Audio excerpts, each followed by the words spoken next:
नमस्कार, मैं हूं Amod Srivastava. Amazing thought, amazing message, amazing information की दिशा में आज एक कदम और आगे। आज के इस चिंतन का विषय है नियति। आपको ये मेरा वीडियो अच्छा लगे तो लाइक करें, शेयर करें और लाल बटन दबाकर सब्सक्राइब अवश्य करें।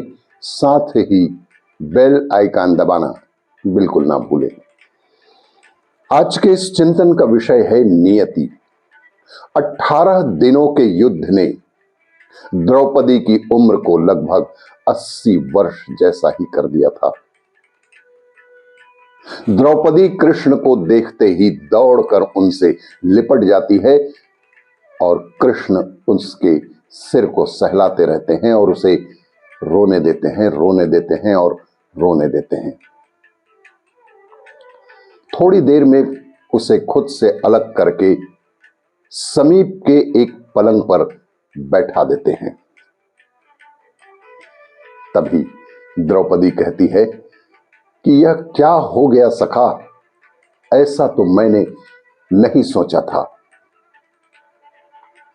कुछ क्षण के विराम के बाद भगवान श्री कृष्ण कहते हैं, नियति बहुत क्रूर होती है पांचाली। वह हमारे सोचने के अनुरूप नहीं चलती, वह हमारे कर्मों को परिणामों में बदलते रहती है। और तुम तो प्रतिशोध लेना चाहती थी ना, और तुम सफल भी हो गई द्रौपदी। तुम्हारा प्रतिशोध पूरा हुआ। सिर्फ दुर्योधन और दुशासन ही नहीं, सारे के सारे कौरव ही समाप्त हो गए। और तुम्हें तो प्रसन्न होना चाहिए कि तुम जीत गई। द्रौपदी ने कहा कि सखा, तुम मेरे घावों को सहलाने आए हो या उन पर नमक छिड़कने के लिए आए हो?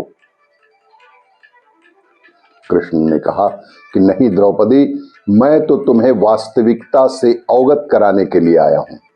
हाँ, मैं तुम्हें तुम्हारी वास्तविकता से अवगत कराने आया हूं कि हमारे कर्मों के परिणाम को हम दूर तक नहीं देख पाते हैं, और जब वे समक्ष होते हैं तो हमारे हाथ में कुछ भी नहीं रह जाता है।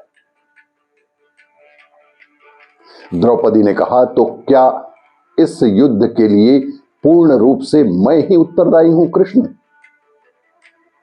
कृष्ण कहते हैं, नहीं द्रौपदी, तुम स्वयं को इतना महत्वपूर्ण मत समझो, लेकिन तुम अपने कर्मों में थोड़ी सी दूरदर्शिता रखती तो स्वयं इतना कष्ट कभी नहीं पाती।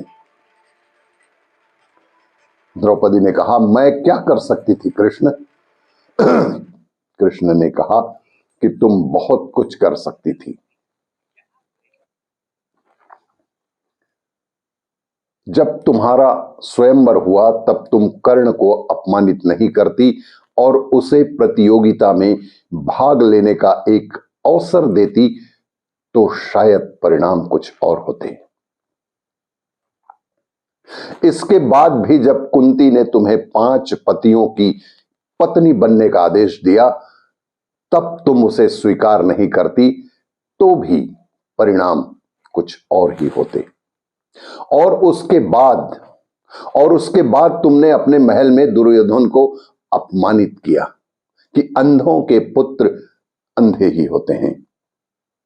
वह नहीं कहती तो तुम्हारा चीरहरण नहीं होता। तब भी शायद परिस्थितियां कुछ और होती।